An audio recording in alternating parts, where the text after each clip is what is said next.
तो सबसे पहले आपको ये ध्यान रखना है कि जो रिटन एग्ज़ाम होगा ना, उसके लिए मैं आपको यहाँ पे बता रहा हूँ, ठीक है ना। ये रिटन एग्ज़ाम के लिए है, क्योंकि रिटन एग्ज़ाम के बाद आपको फिजिकल के लिए भी होगा और फिजिकल अलग नंबर से होगा। तो रिटन एग्ज़ाम में आपको क्या करना है कि आपके जो 4 पार्ट होंगे इसमें, ठीक है ना। तो इसमें जो फर्स्ट वाला है आपको ध्यान रखना है कि फर्स्ट में विशेषण और तार्किक, यानी कहते हैं ना कि मैथमेटिक्स और रीजनिंग संबंधी, तो वो उसमें आएगा। उससे जुड़े प्रश्न कितने आएंगे? 60 प्रश्न होंगे और नंबर भी 60 होंगे। फिर है सामान्य ज्ञान, यानी जनरल साइंस बोलते हैं जिसको, सामान्य विज्ञान।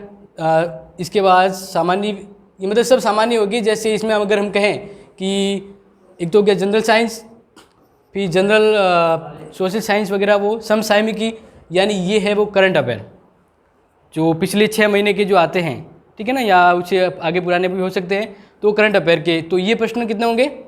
35 प्रश्न होंगे और 35 नंबर के होंगे। फिर ये वाला थोड़ा नया है, जो हम कह सकते हैं अपने पुलिस वाले एग्ज़ाम में ही इसको शामिल किया गया है। तो इसमें लिखा है कि महिलाओं बच्चों के प्रति अपराध और उनसे संबंधित कानून प्रावधान, यानी ये एक तरह से आपको यहाँ पे भी बता दिया जाएगा, लेकिन जो पुलिस की जो साइड होती है ना, वहाँ से भी ये जानकारी प्राप्त हो जाएगी। तो उनसे जुड़े कि यानी जो उनके प्रति जो अपराध होते हैं ना, कानूनी प्रावधान की क्या नियम व्यवस्था है, वो एक जानकार, जैसे आप बन रहे हो कांस्टेबल के लिए तो आपको ये जानकारी होनी चाहिए। तो इसके लिए अपने सिलेबस में शामिल किया है। तो ये ज़्यादा मतलब इसको बाहर नहीं दिया गया, कम ही दिया गया है। 10 प्रश्न है तो 10 नंबर के हो जाएंगे। जो अपना सबसे इम्पोर्टेंट जो वजनदार जो कहते हैं, ये और ये है, 2 चीज़ें बहुत ज़रूरी है ये, लेकिन अपने सभी को इम्पोर्टेंट मानना है। तो इसमें राजस्थान का इतिहास है, संस्कृति, कला, भूगोल और राजनीति भी है। इसमें आर्थिक स्थिति शामिल बात, यानी ये जो कह सकते हैं अपने 45 नंबर और प्रश्न 45 और नंबर भी 45। तो इस तरह से हो गए ये 150। फिजिकल का वो भी अलग है, उसमें आपको बता दिया होगा पहले, अगर नहीं है तो आप उसको देख लेना। अब यहाँ पे थोड़ा ये जूम नहीं सही नहीं हो रहा है, लेकिन इसको फिर भी देख लेते हैं। जैसे अपने रीजनिंग की वगैरह ये जो चीज़ें हैं यहाँ पे, तो इसको देखिए यहाँ पे कि क्रम परीक्षण, ठीक है ना, यानी जो सीरीज से बैठाना होता है वो। फिर है ये ब्रेन आरेख, माइंड मैपिंग वगैरह, डेटा आरेख, दिशाएं से जुड़े हुए, रक्त ब्लड रिलेशन से संबंधित, और अंग्रेजी वर्णमाला पर आधारित कि भाई 70 नंबर से ABCD में 25वां नंबर कौन सा, मतलब ऐसे बहुत सारे प्रश्न आएंगे, तो वो ध्यान रखना है। इसके बाद कोडिंग, डी कोडिंग, ये भी पता होगा आपको। जैसे रमेश को 1453 कहा जाता है, तो सुरेश को क्या कहा जाएगा? एस, मतलब ये एज ए एग्जाम्पल बता रहा हूँ कि इस तरह का डी कोडिंग वाला प्रश्न आता है। फिर है सादृश्य परीक्षण से संबंध, यानी रिलेशन बैठाना है। और ये वो कि विजातीय, मतलब 3 तो सिमिलर दिए जाएंगे नाम, है ना, ओल्ड पहचाना, आपने देखा होगा कि 4 पक्षी और 1 पशु दे दिया तो मतलब वो ओल्ड पता लग गया आपको, तो विजातीय वाला वो हो गया। फिर ये अंक श्रृंखला का होगा, अंक श्रृंखला जैसे मतलब 5, फिर हो गए 12 और फिर हो गए 17। तो अब इसमें क्या बैठ रहा है? इसमें सीरीज में क्या है? सीरीज में क्या हो रहा है? अपने 7 प्लस हो गए, और मतलब अपने अलग अलग तरह का बता देते हैं यहाँ पे, क्योंकि ये सही एग्जाम्पल सिर्फ बता रहा हूँ मैं।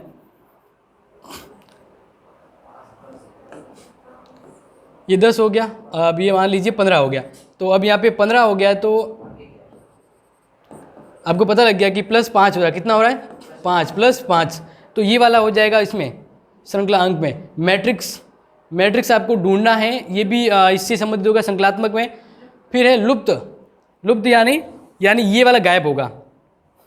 जैसे ये वाली संख्या गायब हो गई और सीधा 15 दे दिया। अब आपको पता लगाना है हो क्या रहा है, कौन सी संख्या है जो मिस है, वो आपके ऑप्शन में दिया होगा, ठीक है। और पजल टेस्ट हो जाएगा। बैठक व्यवस्थितीकरण, वो भी है। सिटिंग अरेंजमेंट के प्रश्न देखे होंगे आपने, एग्जाम में आते हैं। और पासा फेंकेंगे तो क्या प्रायिकता है कि 1 नंबर पहले आएगा या 5 नंबर आने की प्रायिकता है। फिर घनाभ, इससे जुड़े प्रश्न होंगे, या उसमें कि भाई ये एक चित्र दिया होगा कि उसमें कितने घनाभ है, वो आपको पहचाना है। और कथन निष्कर्ष, ये भी आपने देखा होगा। हाथ मिलाना संबंधी प्रश्न, घड़ी कैलेंडर, स्पेलिंग संबंधी। तो अब कंप्यूटर वाले भी हो जाएंगे।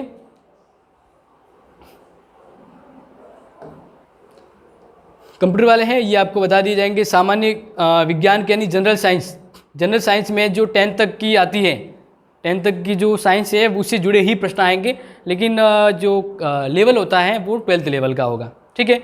ये आपको ध्यान रखना है। ये काफ़ी है यहाँ तक दिए हुए।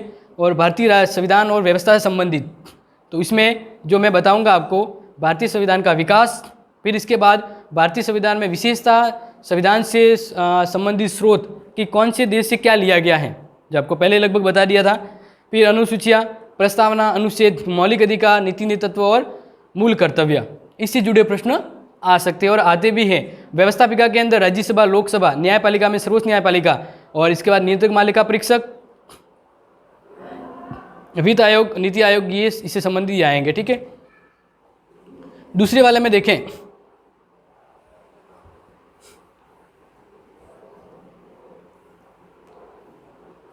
तो ये भारतीय इतिहास, और इससे ज़्यादा प्रश्न आएंगे। हड़प्पा से संबंधित आएंगे, यानी उसकी सभ्यता, खोज से जुड़े हुए कुछ आविष्कार या जो भी है, वैदिक सभ्यता, महाजनपद, यानी ये आपको गुप्त काल तक पढ़ना है। गुप्त काल तक लगभग सब आ जाएगा, विदेशी आक्रमण वगैरह। फिर दिल्ली सल्तनत, ये अपने मुगल काल संबंधित आ जाएंगे। ठीक है, विजयनगर साम्राज्य, मुगल वंश, ये इसमें आ गया। सूफी आंदोलन, तो हिस्ट्री का लगभग सब आ जाएगा। और भारत में यूरोपीय, ये भी इससे संबंधित है। फिर भूगोल वाला टॉपिक कौन सा है? भूगोल का भी खासा है, यानी आपका पॉलिटिकल का थोड़ा कम है, बाकी भूगोल और इतिहास से संबंधित ज़्यादा हैं। और ये वाले काफ़ी, अब सिलेबस तो चलो आपने डिस्कस कर लिया, ज़्यादा इसमें नहीं जाएंगे क्योंकि सिलेबस ज़्यादा ही है, बड़ा है। तो आपको क्या करना है कि कंटिन्यू रहना, आपकी तैयारी का टाइम थोड़ा कम ही देंगे। ठीक है, तो अपना जो टॉपिक है उस पर बढ़ते हैं। जैसे अभी प्रश्न था एक भारत की अनुसूचियों से संबंधित, क्या था? भारत की अनुसूचियाँ, कि ये पूछा जाएगा कि